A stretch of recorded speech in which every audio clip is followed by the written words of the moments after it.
네, 안녕하십니까. 이번 시간에는 2011년도 55회 행정고시 기출문제, 정보공개와 관련된 문제 같이 풀어보도록 합니다.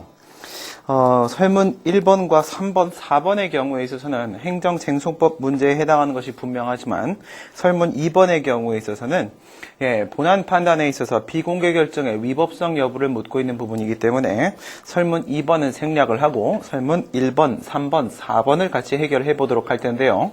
여기서 설문 1번은 이제 전체적인 내용을 묻고 있고 설문 2번은 설문 1번에 있어서의 행정쟁송법상 권리구제 수단 중에서도 행정심판에 해당하는 정보공개 심판 부분이 설문 3번, 그 다음에 설문 4번은 설문 1번에 있어서 행정쟁송법상 권리구제 수단 전체 중에서도 정보공개 소송으로서 행정소송에 대한 부분이 바로 설문 4번 이렇게 되어 있기 때문에 설문 1번을 여러분들이 저와 함께 판서를 통해서 쭉 한번 따라와 보시면 그 중에서 전체적인 흐름은 1번에서 제시를 해주시고 그 다음에 이 중에 행정심판 부분은 설문 3번에 그다음에 이 중에 행정소송 부분은 설문 4번에다가 여러분들이 답변을 해주시면 되겠다라는 걸 느끼실 수 있을 겁니다. 먼저 문제 같이 보도록 합니다. 서울특별시 X구에 위치한 사설학원에서 대학 입학 전문 상담사로 근무하는 갑이 과학적이고 체계적인 학생 입학 지도를 위해서 공공기관의 정보공개하는 법률, 이게 바로 이제 정보공개법이죠. 정보공개법에 따라서 교육과학기술부 장관 을에게, 지금 여기서 나오고 있는 이제 교육과학기술부 장관이 바로 이제 정보공개법상 정보공개 의무를 부담하는 공공기관이 되는 것입니다. 교육과학기술부 장관, 교육부 장관이 이제 공공기관이 되는 것이고, 각 학교별 성적 분포도를 포함하여 학교별 이제 성적 분포도가 포함되어 있기 때문에 학교 서열화에 대한 문제가 발생할 수 있는 상황이고요. 서울 지역에 있는 2010년도 대학 수학 능력 시험 평가 원데이터에 관한 정보, 수능 시험 정보라고 하도록 하겠습니다. 수능 시험 정보의 공개를 청구했습니다. 이에 대해서 교육부 장관 을은 갑의 청구대로 응할 경우에, 즉 이 수능시험 정보를 학교별 성적 분포도가 포함되어 있는 이 수능시험 정보를 공개를 해버린다라면 학교의 서열화를 야기할 뿐만 아니라 업무의 공정한 수행, 이건 뭐예요? 그 다음 해부터 수학력 시험을 제대로 치를 수가 없다라고 얘기를 하고 있는 거예요. 공정한 수행에 현저한 지장을 초래한다는 이유로 비공개 결정을 했습니다. 지금 여기서 이와 같은 비공개 결정의 사유가 타당한지에 대한 문제는 이거는 실체법 문제이기 때문에 노무사 시험에서 행정쟁송법 시험에서 출제될 가능성은 없습니다. 그렇기 때문에 이 부분 여러분들 특별히 신경 쓸 필요는 없고요. 갑의 권리구제와 관련돼서 다음에 질문에 대해 답을 하라고 했는데 여기서 지금 행정심판과 관련된 무효등 확인 심판, 행정소송과 관련된 무효등 확인 소송 부분은 논하지 말라고 했어요. 우선 왜 무효등 확인 심판하고 왜 무효등 확인 소송에 대해서 논하지 말라고 하고 있는지 여기서부터 우리 한번 생각을 해보도록 하겠습니다. 우선 비공개 결정의 위법성, 위법하다라고 할지라도 그것이 무효 사유까지 가게 될 가능성은 없어요. 여러분들이 이제 이건 모르셔도 되는 부분인데 정보공개법 9조 1항 단서에 보면 이제 비공개 대상 정보가 있어요. 근데 그 비공개 대상 정보가 굉장히 광범위하게 규율이 되고 있기 때문에 이 광범위한 비공개 대상 정보 여기에 해당하는지 여부가 명백하지가 않아요. 명백하지가 않아서 만약에 비공개 결정이 위법하다고 할지라도 그것이 중대 명백하여 무효 사유까지 가게 될 가능성은 그다지 없다. 여러분들 이렇게 생각을 하셔야 됩니다. 근데 이런 일반적인 근거 외에도요. 여러분 한번 생각해 보세요. 비공개 결정을 지금 다투고 있습니다. 그죠? 비공개 결정. 비공개 결정은 정보공개 청구에 대한 거부를 말하는 거예요. 이따가 보시게 되면 이 비공개 결정은 거부 처분이다 이렇게 처리가 될 겁니다. 그러면 말이에요. 거부 처분에 대해서 취소 심판을 청구하는 경우나 거부 처분에 대해서 무효등 확인 심판을 청구하는 경우 한번 생각해 보세요. 어떤 문제가 생기죠? 재처분 의무에 대한 문제가 생깁니다. 그렇죠? 여러분 행정심판법 49조 2항에 보시게 되면 재처분 의무 규정이 있죠? 근데 그 재처분 의무 규정이 어디에 적용되고 있나요? 행정심판법 49조 2항에 보시게 되면 의무행 심판에만 적용됩니다. 그 의무행 심판 중에서도 형성재결 말고요. 처분재결 말고 이행재결로서 처분 명령재결 부분에 대해서만, 즉 이행 명령재결 부분에 대해서만 그 재처분 의무 규정을 두고 있단 말이에요. 거부처분 취소 심판이나 거부처분 무효등 확인 심판에 대한 재처분 의무 규정이 없어요. 판례는 어떻게 보고 있습니까? 예, 판례는 거부처분 취소 심판입니다. 취소 심판에 대해서 재처분 의무를 인정을 해요. 판례처럼 거부처분 취소 심판에 대해서 재처분 의무를 인정을 하게 된다면 거부처분 무효 등 확인 심판에 대해서도 재처분 의무 인정할 수 있을까요? 그렇겠죠. 똑같겠죠. 그죠? 인정할 수 있을 겁니다. 그럼 잘 생각해 보세요. 다수설은 어떻게 생각하고 있냐면 행정심판법 49조 2항에서 엄연히 명시적으로 뭐라고 했다? 이행명령 제결, 의무행 심판에만 재처분 의무가 인정된다라고 돼 있으니까 이것은 무엇이다? 거부처분 취소 심판이나 거부처분 무효 등 확인 심판에 있어서는 재처분 의무가 인정되지 않는 것이라고 해석하는 것이 다수설이에요. 판례는 어떻게 본다고요? 재처분 의무를 인정을 한단 말이에요. 그러면 판례에 따르게 되면은 지금 이 비공개 결정이 거부처분의 문제라고 했죠. 거부처분 무효 등 확인 심판이 판례에 따르게 되면 실효적인 권리구제 방법이 될 수 있습니까? 될 수 있죠. 그렇죠? 재처분 의무 인정되니까. 그런데 다수설에 따르게 되면 거부처분 무효 등 확인 심판은 비공개 결정을 다툴 수 있는 실효적인 방법이 되지 못한단 말입니다. 그렇죠? 그렇다면 무효 등 확인 심판에 대한 논의를 굳이 할 필요는 없겠죠. 왜? 취소 심판에 대한 논의만 해도 거부처분 취소 심판에 재처분 의무가 적용된다 안 된다라는 결론만 도출해도 거부처분 무효 등 확인 심판에 재처분 의무가 적용된다 안 된다라는 결론은 같은 결론이란 말입니다. 그렇죠?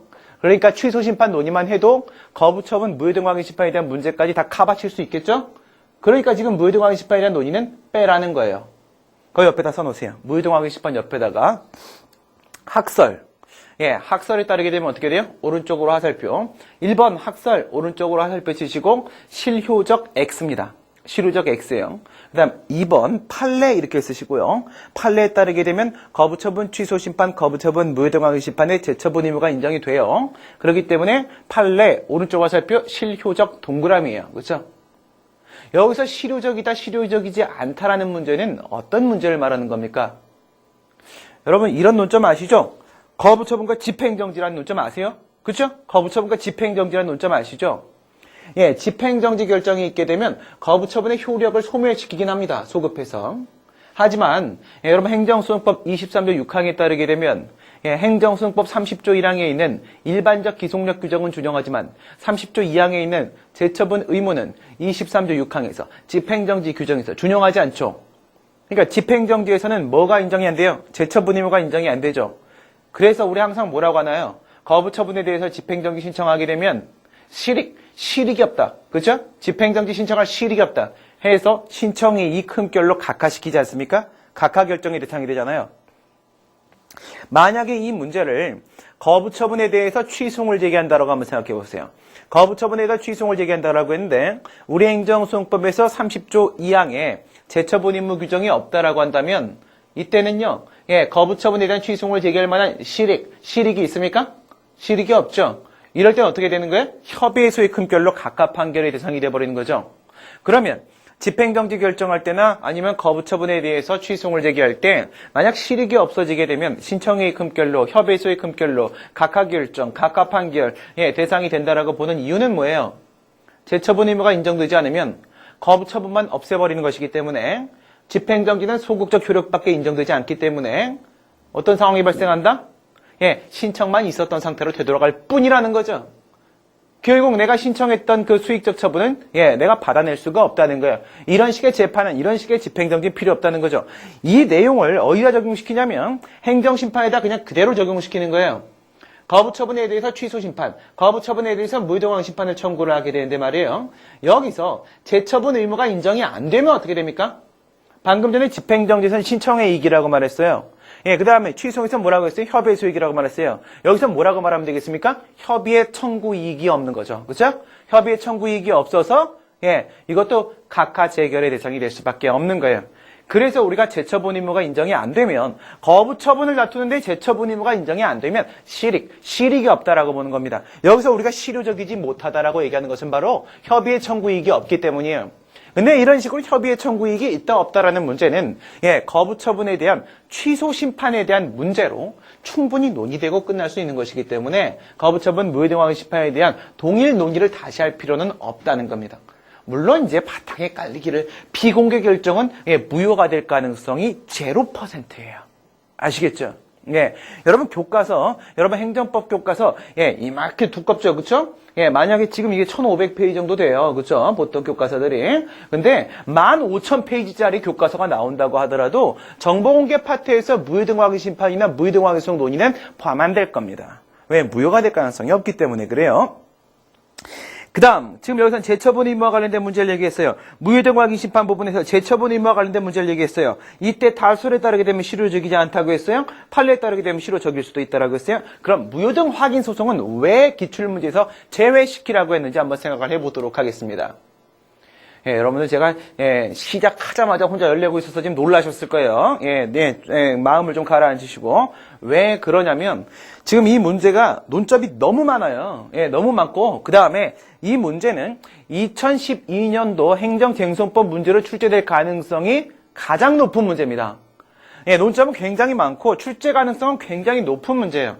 그래서 지금 이것을 한 호흡으로 쭉 갈 수밖에 없어서 지금 이러고 있는 겁니다. 그러면 무효등 확인 소송 쪽은 어떤 문제가 걸릴까요? 무효등 확인 심판은 방금 전에 뭐가 걸렸어요? 재처분 의무라는 문제가 생겼어요. 뭔가 지금 떠오르십니까? 무효등 확인 소송 쪽에서 뭐가 걸릴지? 재처분 의무와 관련된 뭔가를 한번 생각해 보세요. 여러분, 거부처분이에요. 거부처분의 취소를 제기해요. 소송입니다, 이제. 거부처분의 취소를 제기해요. 거부처분에 대해서 무효 확인 소송을 제기합니다. 여기는 재처분 의무 문제 생깁니까, 안 생깁니까? 안 생기죠. 그렇죠? 왜 안 생겨요? 행정소송법 30조 2항에 거부처분 취소에 대한 재처분 의무 규정이 명시적으로 있어요. 또한 행정소송법 38조 1항에서는 그 30조 2항을 준용하고 있어요. 그래서 거부처분에 대한 무효등 확인 심판을 제기한다라고 했을 때 재처분 의무 인정돼요. 비공개 결정이 거부처분이 위법하고 무효라고 해서 무효 확인 판결 나오면 재처분 의무 인정돼요. 그러면 재처분 의무 때문에 제외한 건 아니겠죠? 그럼 뭐 때문에 제외했겠어요? 재처분 의무 그 다음 상황 생각해 보세요. 다음 상황에 뭐 있어요? 간접강제죠. 예. 그러니까 재처분 의무가 인정이 되는데 그 재처분 의무를 불이행했을 때 상황을 생각해 보세요. 불이행하게 되면 행정소송법 제34조에 간접관계 규정이 있어요. 근데 행정소송법 38조 1항의 무효등 확인 소송의 준용 규정에서 38조 1항이 34조를 준용합니까? 안 합니까? 안 하죠. 그렇죠? 그래서 학설은 이거는 입법 불비의 상황인 것이다 라고 해서 간접관계를 무효등 확인 소송에서도 인정하자라고 말을 하지만 판례 인정 안 하지 않습니까? 그렇죠? 판례에 따르게 되면 간접강제가 인정이 안 돼요. 재처분 의무가 인정이 되면 뭐합니까? 간접강제가 인정이 안 되면 행정청이 뭐하러 그 재처분 의무를 이행하겠습니까? 그렇죠? 불이행해버리겠죠. 불이행하면 방법이 없어요. 강제할 방법이. 옆에 써놓으세요. 무효등 확인 심판은 재처분 의무라고 써놓으세요. 무효등 확인 소송은 간접강제라고 써놓으세요. 무효등 확인 소송은 학설에 따르게 되면 실효적이 X예요. 그 다음에 판례에 따르게 되면 실효적이 동그라미가 됐죠. 무효등 확인 소송은 학설에 따르게 되면 어떻게 됩니까? 학설에 따르게 되면 실효적이 동그라미예요. 거꾸로. 실효적이 동그라미고 판례에 따르게 되면 간접강제가 인정이 안 되기 때문에 실효적이 X가 되는 겁니다. 그러니까 그 논의까지 내가 지금 너한테 지금 간접강제가 무효등 확인 소송에까지 그냥 간접강제 논점이 여기 나와요. 설문 4번에. 근데 간접강제 문제를 정보공개 소송과 관련돼서 지금 논의를 하라고 하는 것이지 지금 이 간접강제 문제를 무효등 확인 소송과 관련지어서 거기까지 들어가자라고 하는 것은 아니다. 그런 의미에서 무효등 확인 소송을 간접강제 문제와 연결시켜서 지금 제외시키라고 한 거예요. 그러면 이제 행정쟁송법상의 권리구제 방법, 비공개 결정을 다투는 방법을 생각을 하면서 무효 쪽은 이제 머릿속에 지우겠습니다. 해봐야 큰 의미가 없기 때문에 그렇습니다. 아시겠죠? 그럼 설문 1번 들어갈게요. 현행 행정쟁송법상의 권리구제 수단으로 선택할 수 있는 방식. 뭘 다투는 거죠, 지금? 비공개 결정을 다투는 거예요. 비공개 결정 거부처분이에요. 거부처분이 위법한지 여부는 여러분 신경 쓰지 마세요. 아시겠죠? 쟁송법만 논의할 거니까. 쟁송법상 권리구제 방법 우선 이걸 쫙 한번 설명드려 볼게요. 3번, 4번은 신경 쓰지 마세요, 우선. 알겠죠? 따라와 보세요. 우선 행정쟁송법상 권리구제 방법 논의를 하려고 하게 되면 처분 논의가 들어가야겠죠? 법적 성질 우선 깔립니다. 시작. 정보공개 결정이에요. 왜 여기서부터 하냐고요? 비공개 결정 아니냐고요? 맞죠? 비공개 결정 문제죠. 맞는데 비공개 결정은 거부란 말이에요. 거부니까 거부행위 처분성 논의를 하려면 뭐가 나와요? 처분에 대한 거부 문제가 나오죠? 그럼 여기 들어가는 친구가 누가 되겠습니까? 정보공개 결정이 되겠죠? 그러니까 우리는 정보공개 결정부터 먼저 판단을 해봐야 됩니다. 정보공개 결정 들어갈게요. 정보공개 결정. 여러분 정보공개법에서 정보공개 청구권을 보장한다라고 해서 그게 가만히 있어도 보장되는 거예요? 아니죠? 판례에 따르게 되면 뭐라고 하나요? 정보공개 청구가 있어야지만 그 정보공개 청구권을 실현시킬 수 있다라고 얘기를 합니다. 정보공개 청구가 개입이 돼야 돼요. 그럼 정보공개 청구에 따라서 정보공개 결정이 이렇게 나왔다고 한번 생각을 해보도록 하겠습니다. 정보공개 청구는 정보공개법 제10조에 근거해서 청구를 하게 되고요. 그 다음 정보공개법 11조에 근거해서 정보공개 여부를 결정을 하게 돼요. 근데 이 정보공개 결정을 통해서 뭐가 실현돼요? 정보공개 청구권이 실현돼요. 이 정보공개 청구권은 헌법재판소 판례에 따르게 되면 헌법 21조에 의해서 직접적으로 인정되는 직접적 구체적 이익으로서의 권리다. 구체적 권리다라고 판시를 합니다. 무슨 말이냐면 이런 식으로 보는 거예요. 여러분들 헌법 21조에 뭐 있나요? 언론, 출판, 집회, 결사의 자유, 그렇죠? 표현의 자유. 표현의 자유. 표현을 자유롭게 하려면, 의사 표현을 자유롭게 하려면 어떤 자유가 우선 베이스에 깔려야 돼요? 의사 형성의 자유가 베이스에 깔려야 되죠. 그래요. 의사 형성을 자유롭게 우선 할 수 있어야 됩니다. 근데 그 의사 형성을 자유롭게 하기 위해서는 뭐가 베이스에 깔려야 돼요? 정보를 가지고 있어야 되잖아요. 그렇죠? 그게 바로 뭐예요? 알 권리죠. 그래서 헌법 21조로부터 알 권리가 노출이 돼요. 의사 형성을 자유롭게 하기 위해서 알 권리가 노출이 됩니다. 이 알 권리의 내용은 소극적 권리와 적극적 권리 두 가지로 포함이 돼요. 소극적 권리는 바로 뭐냐면 정보원에 접근하는 것을 방해하는 것을 배제해달라고 요구할 수 있는 소극적 방해배제 청구권이라는 게 포함이 되고요.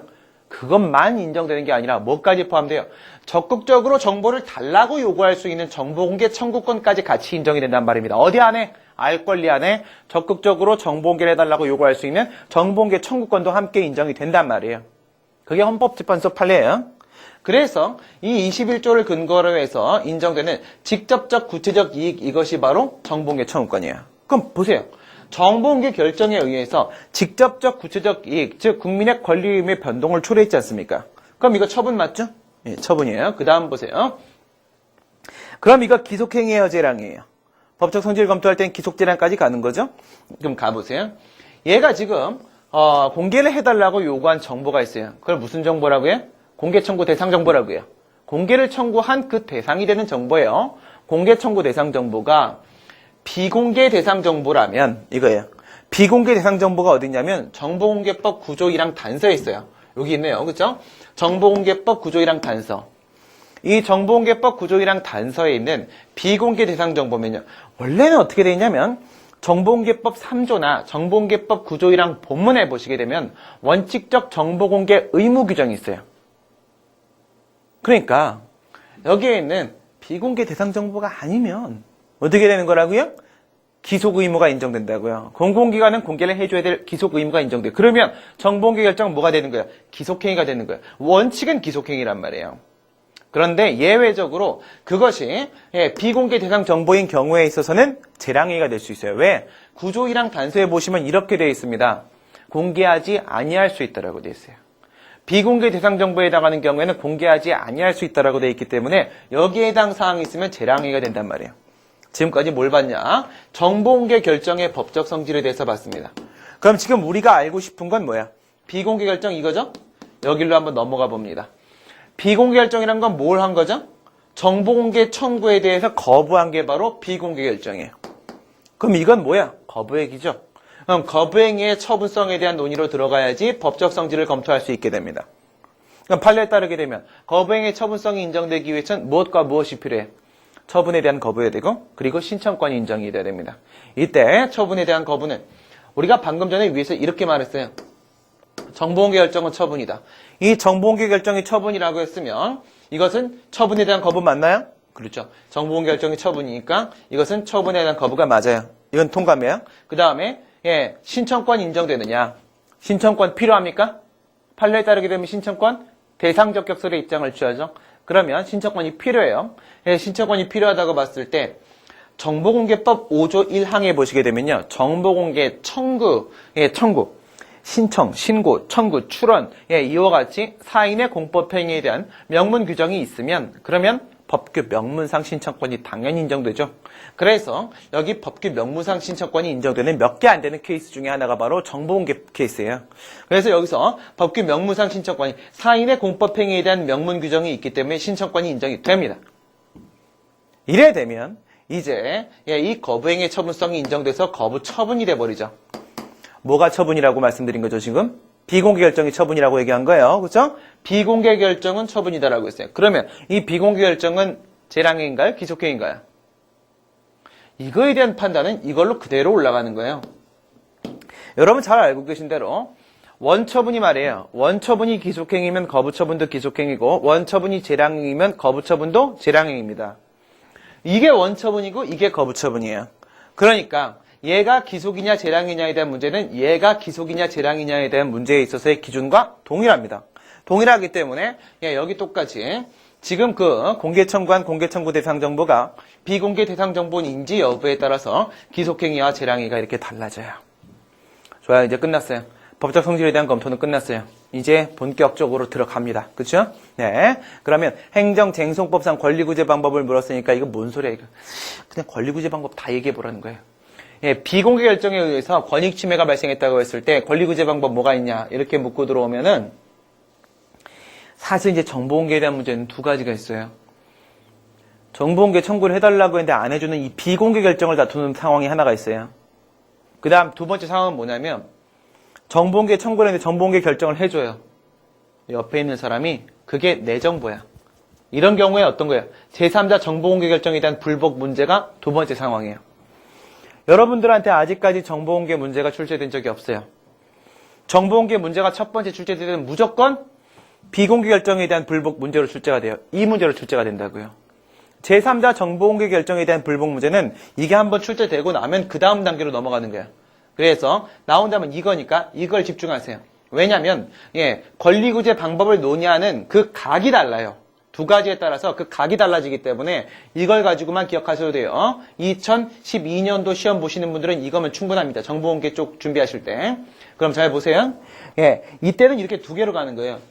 정보공개법상의 권리구제 방법과 그 다음에 그 밖의 권리구제 방법과 이렇게 두 가지로 가게 됩니다. 두 가지로. 우선 이제 정보공개법상 권리구제 방법 요것이 이제 핵심이 돼요. 이렇게 들어가 보시게 되면은 정보공개법 잘 따라해 보세요.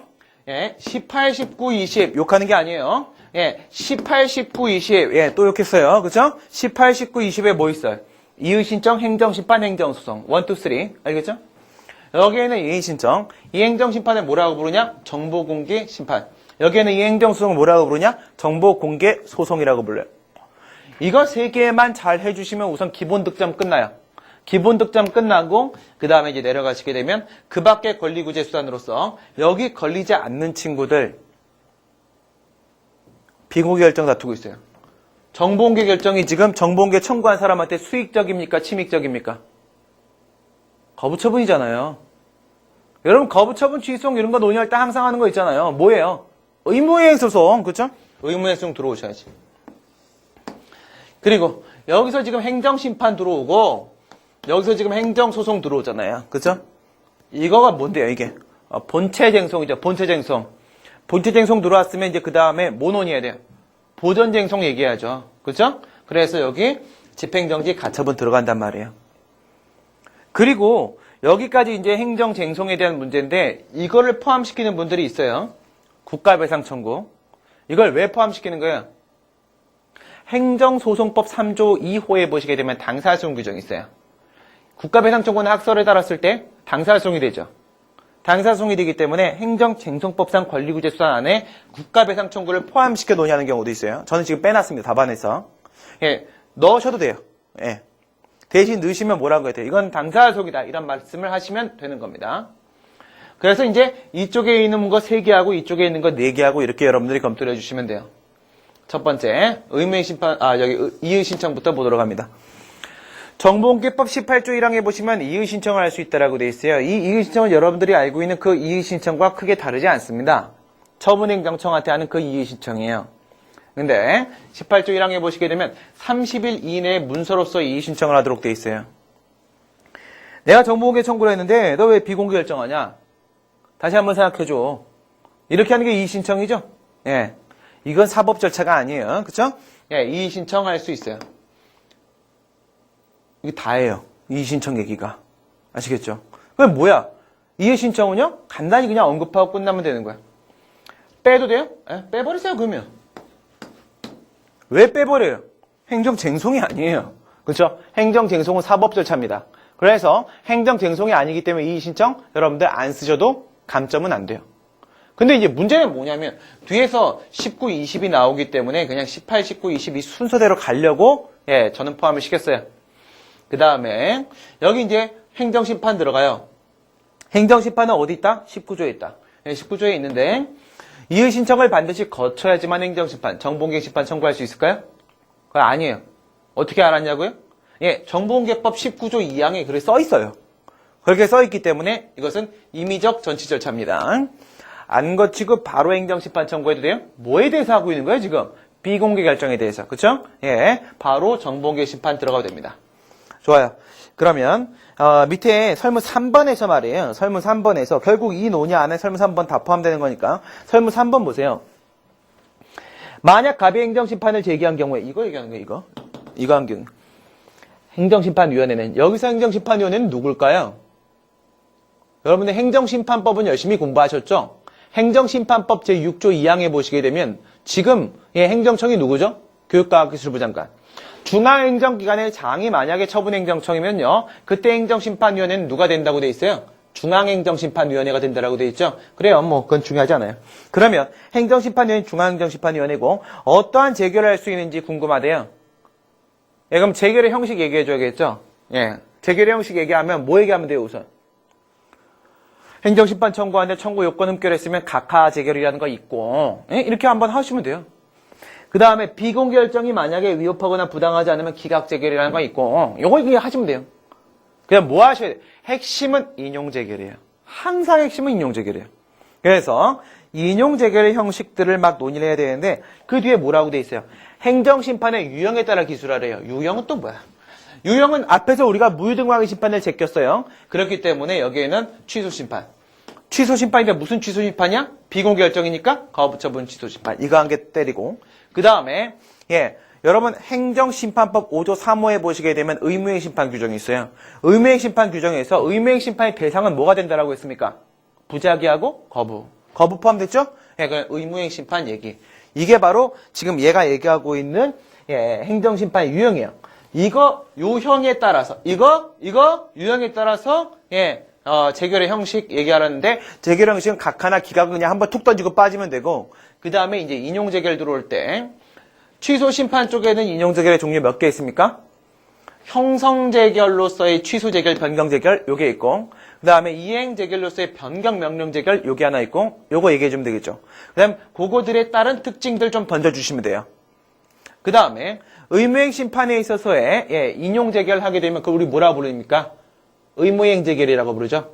의무행 재결 쪽에 있어서 재결의 형식 얘기하는데 요래 들어가시게 되면 뭐 하냐면 따라오세요. 아, 따라오셨어요? 이거예요. 뭐 한다고요? 여기서 이렇게 와 보면은 이 논의 아시죠?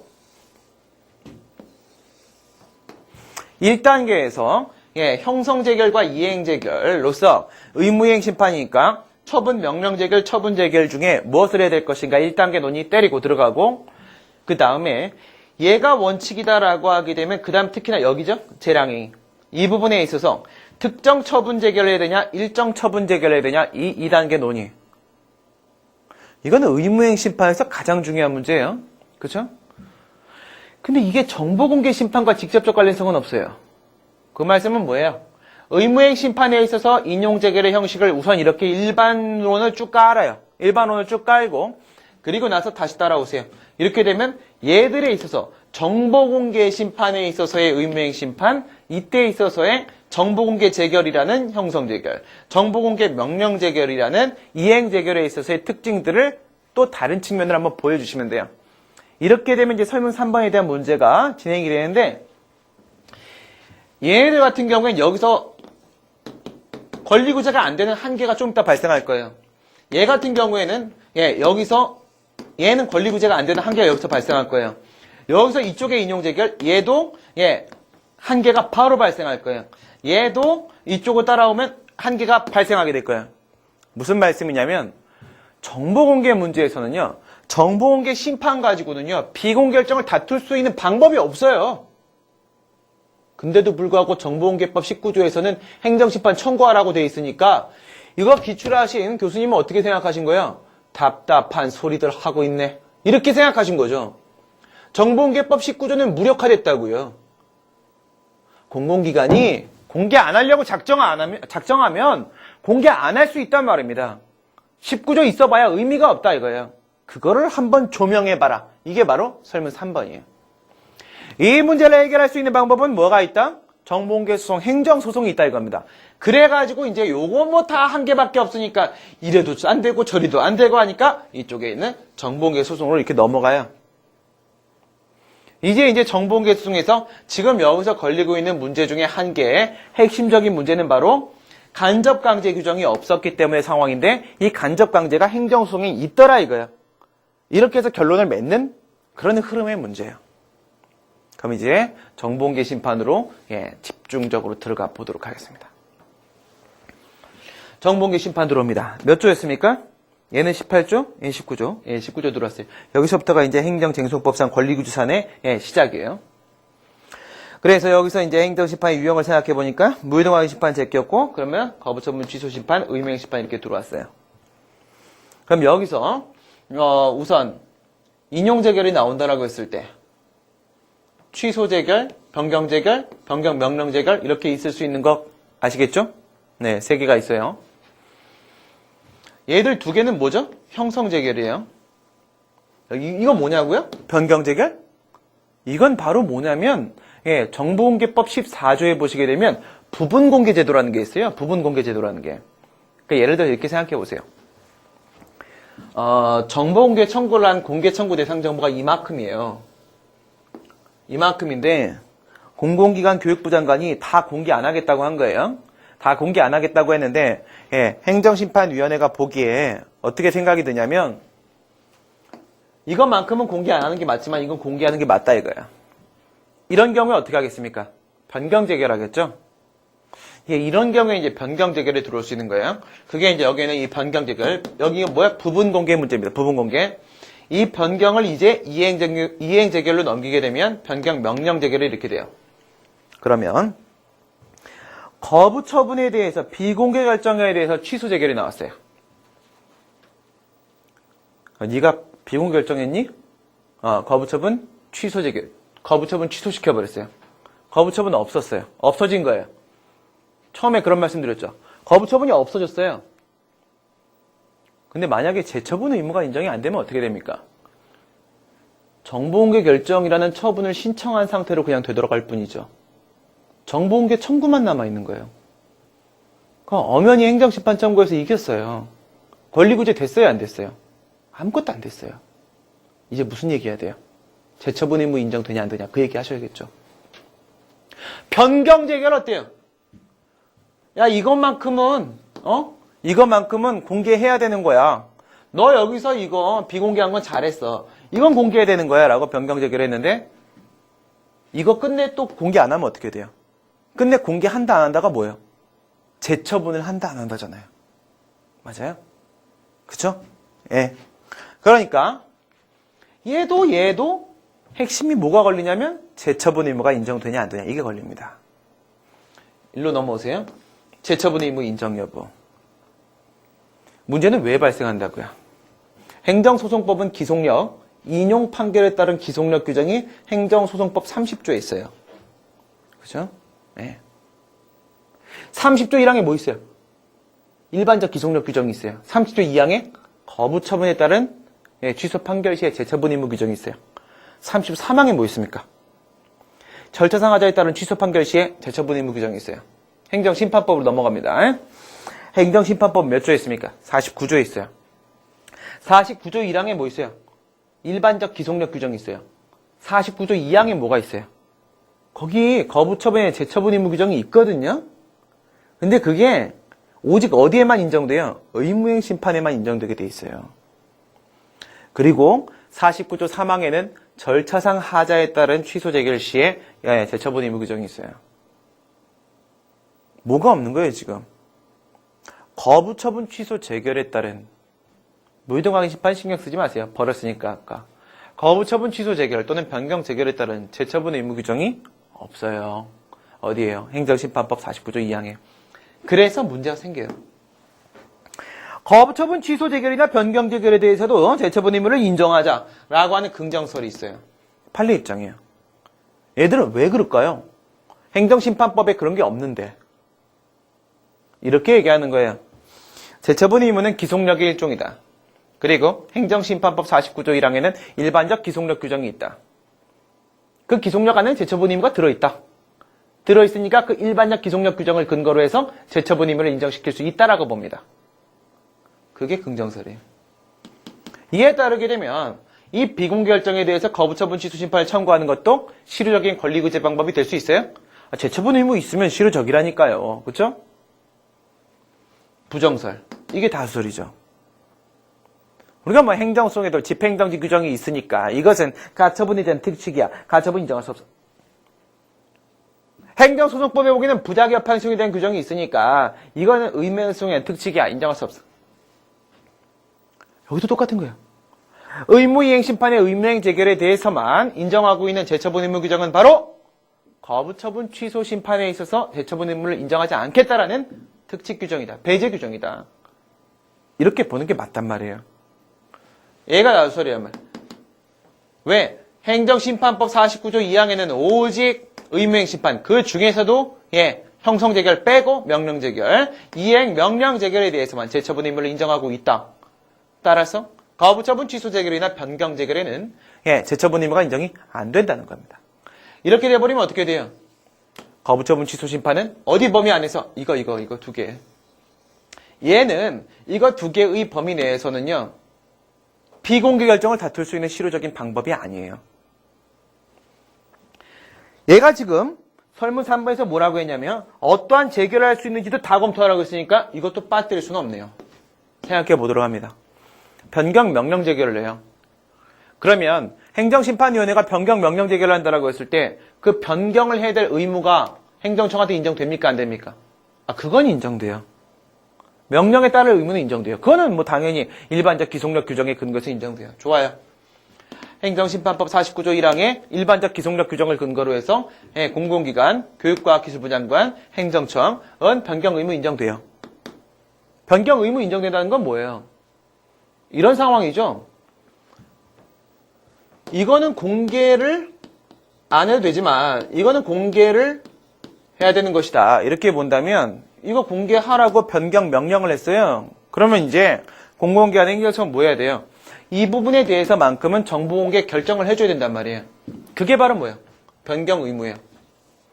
근데 만약에 얘가 변경 의무를 불이행하면 어떻게 돼요? 불이행하면 얘가 이걸 불이행을 하게 되면 불이행을 강제할 수 있는 방법, 재처분을 하도록 유도할 수 있는 방법, 강제 방법이 있어야 되죠. 49조에는 기속력 규정이 있고 그 다음에 그 재처분 의무를 불이행했을 때 강제 방법이 행정심판법 어디에 있습니까? 50조 1항에 있단 말이에요. 50조 1항에.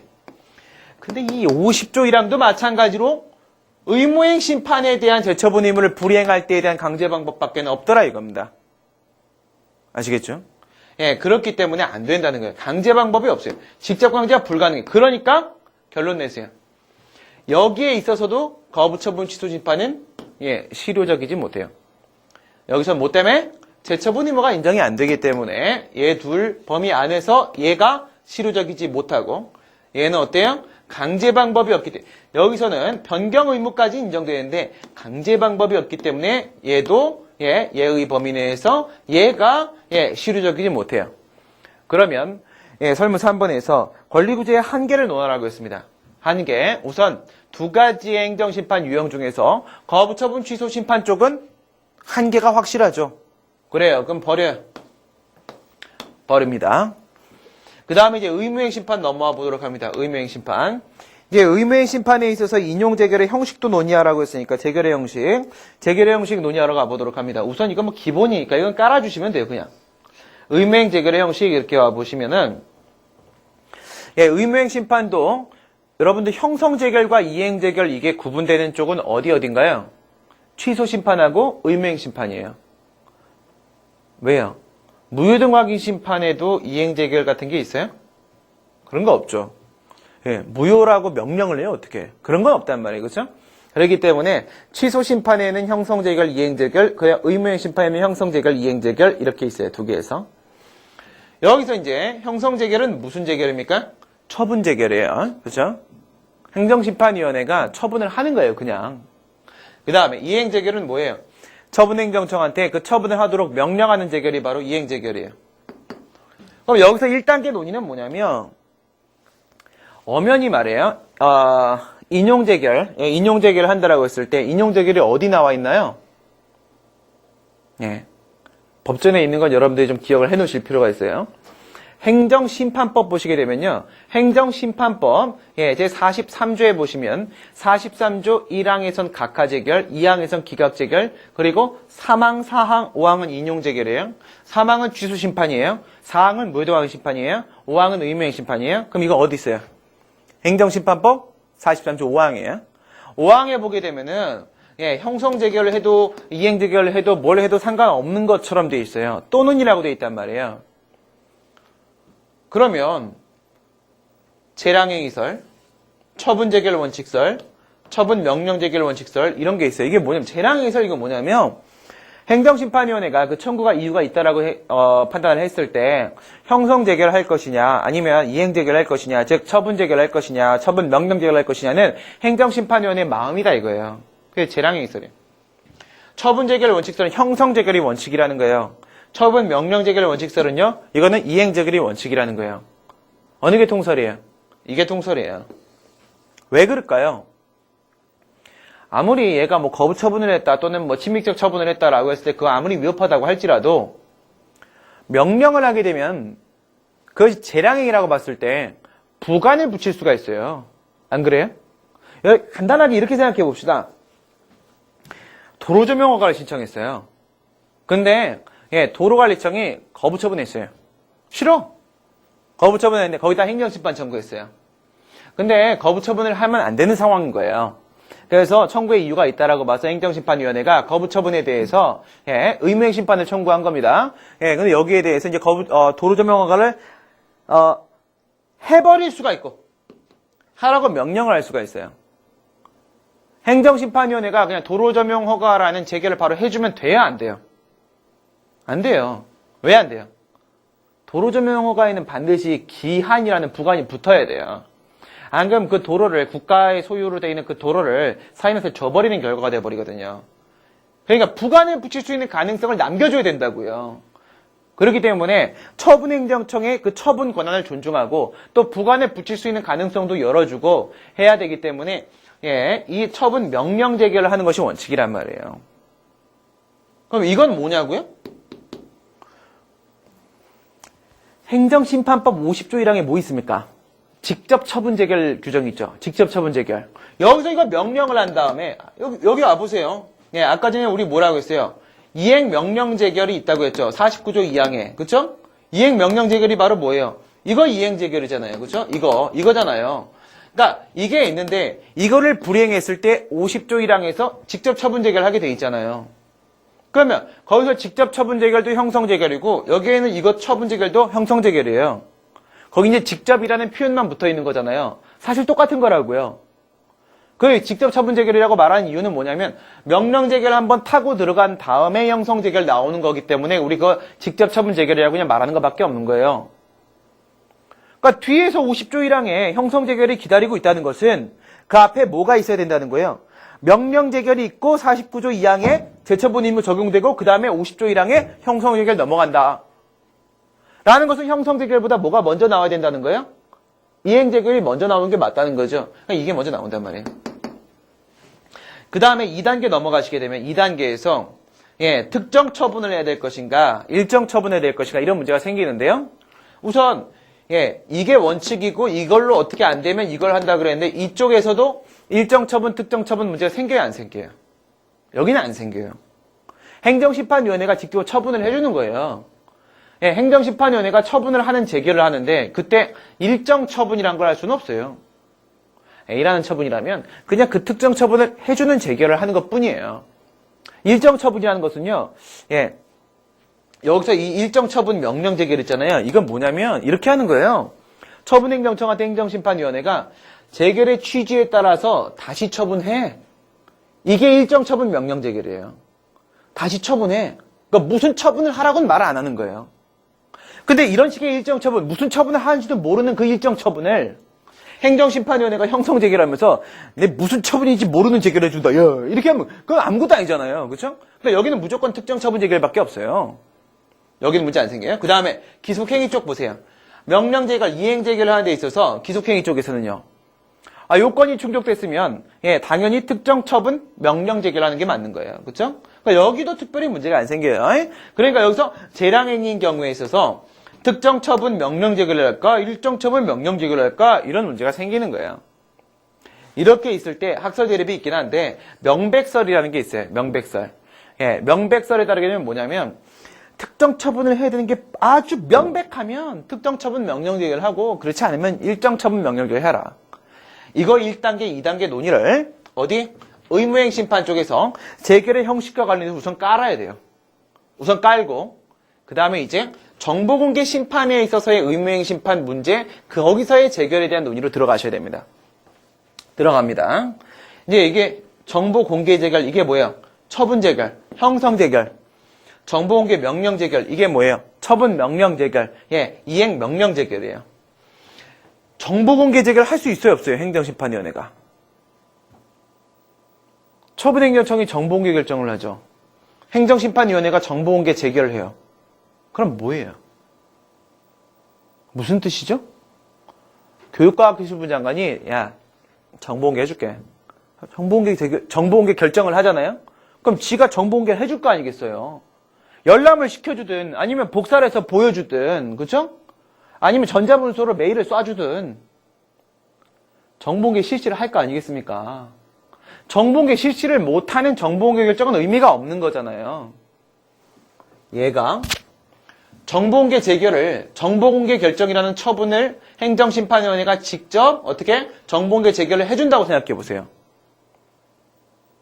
행정심판위원회는 그 정보를 안 갖고 있어요. 그 정보를 안 갖고 있기 때문에 정보공개 실시를 해줄 수가 없단 말입니다. 이게 바로 뭐냐면 정보공개 심판의 특수성이에요. 정보공개 심판의 특수성 뭐냐? 정보공개는 정보를 보유하고 있는 기관이 직접 공개를 해야 된단 말이에요. 행정심판위원회는 정보를 보유하고 있지 않단 말입니다. 그래서 의무행 심판을 청구한다라고 하더라도 행정심판위원회는 정보공개 재결이나 형성 재결을 절대로 할 수가 없어요. 여기서 또 한계가 발생을 하는 거예요. 그러면 형성 재결의 범위 내에서 의무행 심판은 또 무력화됩니다. 그 다음에 정보공개 명령 재결이라는 이행 재결의 측면을 한번 보도록 합니다. 그래, 야, 정보공개 라고 명령을 했어요. 명령을 하면 그에 따라야 될 의무가 인정됩니까? 인정되죠. 이거랑 비교하세요. 얘는 뭐예요? 얘는 취소심판이에요. 아까 말씀드린 대로 49조 2항에 있는 재처분 의무는 어디서만 의무행 심판에서만 인정되는 거예요. 여기도 명령이고 여기도 명령이지만 여기 명령은 의무행 심판이 아니기 때문에 예, 일반적 기속력 규정 행정심판법 49조 1항이 적용되는 거고요. 그래서 변경 의무가 인정되는 거고요. 여기서 어떻게 되는 거예요? 이거 의무행 심판이 맞아요, 지금. 그죠? 의무행 심판이 맞고, 그 다음에 여기서 이행명령 재결이라고 했기 때문에, 여기가 바로 이행명령 재결이에요. 이 이행명령 재결의 범위 내에서 49조 2항의 재처분 의무가 적용돼. 그래서 어떻게 돼? 정보공개 의무가 인정이 돼요. 근데, 얘가 여기서 변경 의무를 인정시킨 법적 근거하고, 정보공개 의무를 인정시킨 법적 근거는 달라. 그렇다 하더라도 무슨 문제가 생기냐면 변경 의무를 불이행했을 때 정보공개 의무를 불이행했을 때 대체가 없기는 매한 가지라고요. 50조 1항 얘는 뭐냐면 이거는 50조 1항에 있는 이 직접 강제 방법은 여기에 있는 거 이거 의무행 심판에만 적용되는 거니까 이쪽에서 사용할 수가 없어서 강제 방법이 없었고 얘는요.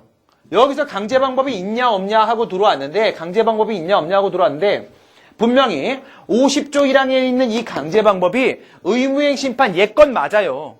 예건 맞는데 여기는 정보 공개 파트예요. 정보 공개 파트. 정보 공개 파트에서 방금 위에서 뭐라고 했어요? 내가 그 정보를 가지고 있지 않으면 어떻게 해줄 수가 없다고 했잖아요. 그러니까 여기서 명령을 할 수밖에 없었던 건데 정보 공개 해라고 명령을 했는데 얘가 말을 안 들어. 그러면 행정심판위원회가 여기서 직접 강제한다는 건 뭐예요? 이거 하는 거랑 똑같은 거라고 했잖아요. 여기서 직접 정보 공개 재결, 보세요. 정보 공개 재결이죠? 직접 정보 공개 재결. 똑같은 정보 공개 재결이에요. 이것도 형성 재결이에요. 그러니까 얘도 이런 이유 때문에 이 정보 공개 재결을 할 수가 없단 말입니다. 여러분 가만히 생각해봐요. 여기에는 이 50조 1항 이게 뭐예요? 재처분 의무 불이행 시의 강제 방법이죠. 행정소송법에서는 재처분 의무 불이행 시의 강제 방법이 뭐가 있나요? 34조에 있는 간접 강제가 있죠.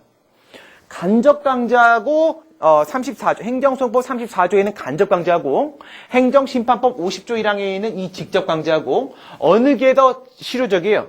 재처분 의무 불이행할 때 어느 게 더 실효적이에요? 일반적으로 어느 게 더 실효적이에요? 당연히 직접 강제가 더 실효적이죠. 그렇죠? 행정소송법에서 직접 강제 규정을 두지 못하는 이유는 뭔데요? 권력분리 원칙 때문이라고요. 근데 행정심판법에서 직접 강제를 둘 수 있는 이유는 뭔데요? 행정심판위원회는 행정부 소속이니까 권력분리 원칙 문제가 생기지 않아서 심지어 직접 강제도 된다 이렇게 하는 거라고요. 이거 더 좋은 거라고 간접 강제보다. 근데 정보공개 파트로 들어오니까 직접 강제가 더 무력화돼요. 더 무력화돼. 왜? 자기가 정보를 보유하고 있지 않으면 행정심판위원회는 어떻게 손 놓고 할 수가 없단 말이에요. 차라리 간접 강제 방법이 낫지. 안 그래요? 행정심판위원회가 마치 여기서 행정소송법 34조에 있는 간접 강제처럼 행정심판위원회가 차라리 배상금을 추심할 수 있으면 훨씬 좋잖아요. 심리적 압박이라도 줄 수 있잖아. 그것도 못한다고요. 더 좋은 게 있는데 정보공개 쪽에선 그게 효력을 발휘하지 못한다고요. 그러니까 이때 무슨 말씀을 해줘야 되냐면 그래 행정심판법에서 직접 강제라는 방법을 두는 건 어쩔 수 없다고 치자. 하더라도 그 행정심판을 정보공개 파트에 적용시킬 때는 즉 정보공개법에는 간접강제 방법을 간접강제 제도를 도입할 필요가 있지 않겠는가 이런 결론이 나오는 게 바로 설문 3번에 있어서 행정심판의 한계입니다. 무슨 말씀인지 아시겠죠? 좀 복잡하죠? 그러니까 그림으로 여러분들이 기억하셔야 돼요. 그래서 이제 넘어가는 게 바로 정보공개 소송으로 넘어갑니다. 여기는 정보공개 심판 이거 90일 적용시키는 이유는 뭐냐면 이거 30일은 정보공개법 18조 1항에 30일이라고 써있으니까 30일이고 그 다음에 여기 90일은 정보공개법 19조 1항에 90일이라고 안 써있어요. 안 써있고 정보공개법에는 이 정보공개 심판을 청구함에 있어서 청구기간 즉 특별청구기한 규정이 없어요. 보통 개별법에서 특별청구기한 규정을 두게 되면 행정심판법이나 행정소송법에 있는 일반 청구기한이나 일반 제소기한보다 더 짧아져요. 근데 그런 게 없단 말이에요. 없으니까 어떻게 돼야 돼요? 일반법 적용시킬 수밖에 없죠. 행정심판법 27조에 있는 청구기한 규정이 그냥 적용되는 거예요. 90일에 180일, 거의 90일 이렇게 적용된 겁니다. 그 다음에 이제 18, 19, 20에 20조 정보공개 소송으로 넘어오는 거예요. 그러면 이의 신청 거치지 않고 정보공개 심판 청구할 수 있었죠. 그러면 이거 돼요? 이의 신청도 정보공개 심판, 행정심판도 없이 그냥 바로 행정소송 이렇게 들어갈 수 있어요? 네, 할 수 있어요. 왜? 이게 우선 임의예요. 임의고 임의라는 거는 거쳐도 안 거쳐도 상관없다는 거죠. 이건 뭐예요? 행정심판 전치주의가 필요적이에요? 아니요. 임의적 전치주의 절차예요. 왜? 행정소송법 18조 1항에 보시게 되면 뭐라고 되어 있나요? 다른 법률에서 반드시 행정심판을 거치라고 했을 때는 반드시 거쳐야 되지만 그렇지 않으면 임의적 행정심판 전치주의 원칙을 채택하고 있잖아요.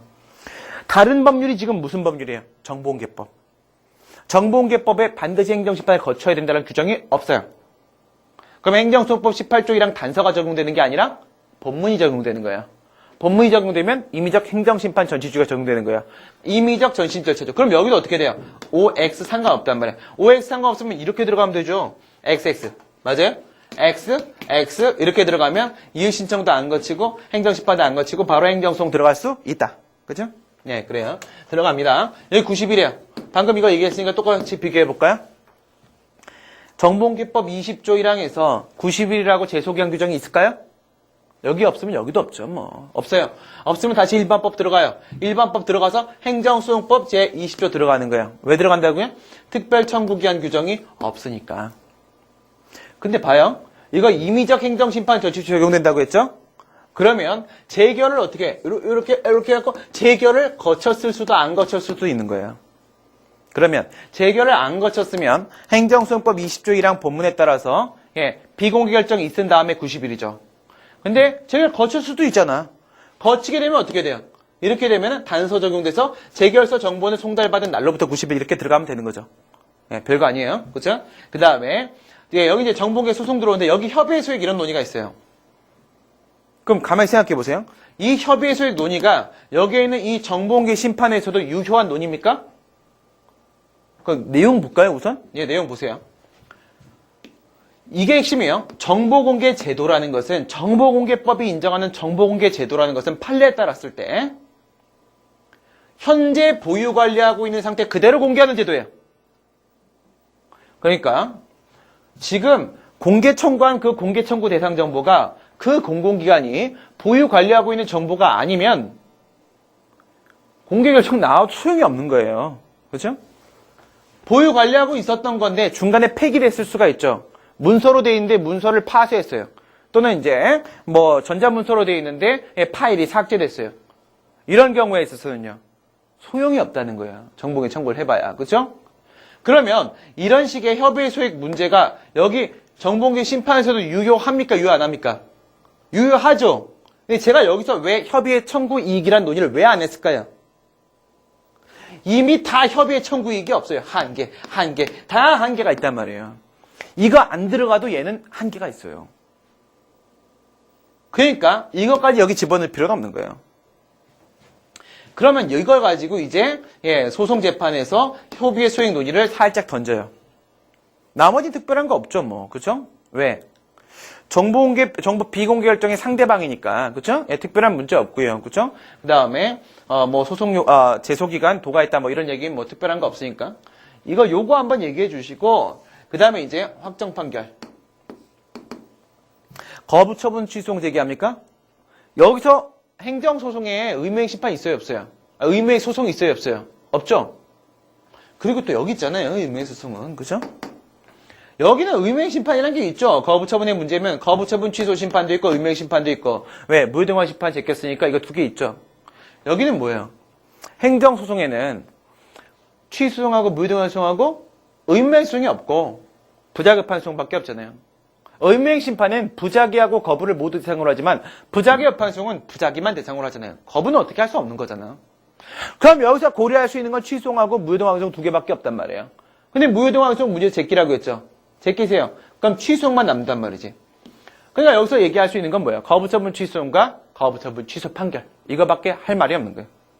들어왔어요. 거부처분 취소 판결 나오게 되면 재처분 의무 문제 이거죠? 거부처분 취소 제기해서 재처분 의무 논의 막 여기도 해야죠. 재처분 의무 막 할 것도 없어. 그냥 인정돼. 행정소송법 30조 2항에 있으니까 인정했어요. 그럼 이제 얘가 정보공개 결정을 하게 되면 그게 바로 재처분 의무를 이행한 거죠. 재처분을 한 거예요. 정보공개 결정 안 하면 어떡할 거야? 불이행해버리게 되면. 불이행하게 되면 간접관계에 들어갈 수 있잖아요. 이거 직접강제가 아니니까 가능할 수 있단 말이에요. 간접관계 몇 조? 34조. 1심 법원에 간접관계 신청을 하게 되면 배상금 추심해주는 배상명령제도란 말이에요. 그죠? 근데 지금 설문에서 설문 4번 보세요. 뭐라고 하고 있는지. 만약 갑이 취소를 제기해서 인용 판결이 확정되었음에도 불구하고 거부처분 취소를 제기했고 거부처분 취소 판결이 확정되었고 을이 계속 정보를 공개하지 않아. 이건 뭐예요? 30조 2항에 따라 재처분 의무가 인정됐고 그 재처분 의무를 불이행했고 갑이 권리구제를 위해서 행정소송법상 실효성 확보 수단 이게 뭐예요? 34조의 간접강제고 그 간접강제의 요건과 성질 그래요. 간접강제의 요건, 성질 요건, 성질 이렇게 해주시면 되죠. 요건, 성질 요건 이건 당연히 요건이죠. 제처분 의무 불이행, 제처분을 아예 안 해. 이러면 당연히 간접강제 신청 요건이 충족되죠. 뿐만 아니라 판례에 따르면 뭐라고 합니까? 제처분을 하긴 했어, 형식적으로. 하긴 했는데 그게 위법 무효. 어떻게 위법 무효? 확정 판결의 기속력에 반한다는 게 뭐야? 반복금지에 위반된다는 거죠. 반복금지에 위반되면 판례에 따르면 어떻게 됩니까? 위법 무효죠. 그러면 그 제처분을 형식적으로 하긴 했는데 안 한 거나 매한 가지잖아. 그렇죠? 무효니까. 안 한 거나 매한 가지니까 제처분 안 한 거랑 똑같이 이거 두 개까지가 간접강제의 신청 요건이라고 보는 거예요. 성질. 성질은 뭘 요구하는 거예요? 이것도 이제 판례에서 다 이제 우리가 따오는 거죠. 예. 성질은 간접강제가 진짜 배상금 받아다 주는 그게 아니라는 거예요. 그죠? 예, 이건 단순한 심리적 강제 방법에 지나지 않는다. 진짜로 배상금 받아다가 손해배상해 주는 거. 제처분이 좀 늦어졌다. 제처분이 좀 늦어졌다. 이게 뭐야? 영업 허가해 주세요. 거부 처분했어. 거부 처분 취소용 제기했어요. 취소 판결 나왔어요. 근데 얘가 제처분 안 해. 영업 허가를 안 해줘. 영업을 못했어. 내가 만약 영업을 하면, 룸사롱 영업을 하면 하루에 얼마를 벌어? 1,000만 원 벌어. 영업 허가를 안 해줘서 제처분을 늦게 해갖고 내가 손해가 발생했어. 진짜로 그래서 손해배상 받아다 주는 게 아니라고요. 그 위법한 거부처분 때문에 그리고 제처분 늦게 해가지고 발생한 손해가 있으면 국가배상 청구송 제기하라고. 그건 따로 하라고, 따로. 이게 제처분을 지연시켜서 발생하는 손해에 대해서 제재를 한다거나 손해배상을 해다 주는 그런 제도가 아니란 말입니다. 뭐 한다고요? 제처분을 해야 될 의무가 있으니까 심리적 압박을 해서 뒤에서 이렇게 등 떠미는 거란 말이에요. 빨리빨리 해, 빨리 해. 이렇게 하는 거기 때문에 이래요. 그 제처분 의무를 이행을 하잖아요. 언젠가라도 이행을 하잖아요. 그러니까 이 신법원에다가 간접관리 신청을 해요. 그러면 법원이 뭐라고 해요? 처분행정처한테 기간을 줘요. 그렇죠? 기간은 언제까지 줘? 의무행 기간을 준단 말입니다. 언제까지 제처분해라. 줬는데 그거 안에 만약에 제처분을 했으면 당연히 이건 배상금 주시면 안 하는 거죠. 근데 이거 밖에 그 의무행 기간을 경과했다라고 할지라도 제재하는 게 목적이 아니기 때문에 이거 어쨌든 제처분만 이행했으면 배상금 주시면 안 한다. 단순한 심리적 강제 방법이다. 이게 바로 간접강제의 성질이에요. 2012년도 행정쟁수법 문제로 출제될 수 있는 가능성이 매우 높은 문제입니다. 그 중에서도 메인이 어디야? 이 중간이에요, 중간. 그 중에서도 메인이 어디야? 이 심판이에요, 심판. 심판과 소송의 연결고리를 여러분들 잘 잡으셔야 돼요. 이거는 안 어렵죠? 이거 얘기한 다음에 이걸로 들어오는데, 의무행 소송에 대한 논의는 이거 거부처분 문제, 이행 청구권 주장의 문제니까 그냥 얘기하시면 되고, 부작위협한 소송에 대한 규정이 있는 이상 의무행 소송은 인정될 수 없다. 이렇게 얘기하시면 되죠. 부작위협한 소송이나 거부처분 취소송을 통해서 충분히 실효적 권리구제를 받을 수 있다. 뭐 때문에? 제처분 의무 있으니까. 이렇게 얘기하는 거죠. 그렇죠? 예. 소송 형식은 이것은 법의 근거가 있어야만 인정이 되는 것이기 때문에 입법적으로 해결할 수밖에 없다. 이렇게 얘기하시는 거예요. 그렇죠? 예, 의무행 소송 인정 안 하는 거. 그다음에 집행정지 문제는 정보 비공개적 거부처분이잖아요. 거부처분에 대해서 집행정지 결정 받으면 뭐 하냐고요. 제처분 의무가 인정이 안 돼. 계속 제처분 의무네. 그렇죠? 예. 거부처분과 집행정지. 거부처분과 집행정지. 그래서 제처분 의무 인정 안 되니까 신청의 금결로 각하 결정의 대상이다. 몰아주고. 가처분. 이행청구권 주장 문제니까 여기서 가구제 수단의 가처분도 논의하셔야 되죠? 가처분 들어가시면서 행정소송에서 어떻게 돼요? 행정소송법 8조 2항에서 민사소송법, 민사집행법, 법원조직법 준용하도록 되어 있는데 민사집행법 300조에 가처분 준용할 수 있을까 하면 뭐라고 하시면 돼요? 야이, 본체소송 의무의 소송도 인정 안 되는데 무슨 보전소송 가처분 인정돼. 엄마가 없는데 애가 어떻게 태어나. 이게 얘기하시면 돼요. 그렇죠? 아니면 야, 집행정지 저기 23조 저기 있다. 야, 저거 어떡할 거야 저거. 저거는 가처분을 배제하는 특칙이야. 현행법 해석상 인정될 수가 없어. 그리고 행정심판 얘기하시면서는 행정심판법 30조엔 집행정지, 31조에 임시처분 제도가 도입됐는데 이거 집행정지에 대한 보충적 수단이야. 그러니까 집행정지 안 된다고 했으니까 만약에 31조에 임시처분 요건 충족되면 임시처분 될 수도 있다. 이렇게 하는 거예요. 될 수도 있다. 예. 근데 여기서는 안 돼요. 여기서 뭐 특별히 뭐 어떤 회복할 수 없는 손해가 발생할 게 별로 없어요. 그 다음에 국가배상 청구는 위법한 비공 결정으로 인해서 국민에게 일정한 손해가 발생했을 때는 손해배상 청구를 할 수 있다. 이렇게 한 줄짜리.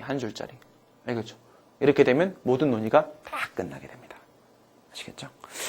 그러면 잠시 쉬었다가 다음 시간에 답안을 우리 전체적으로 짧게 한번 확인을 해보도록 하겠습니다. 잠시 쉬었다가 있습니다.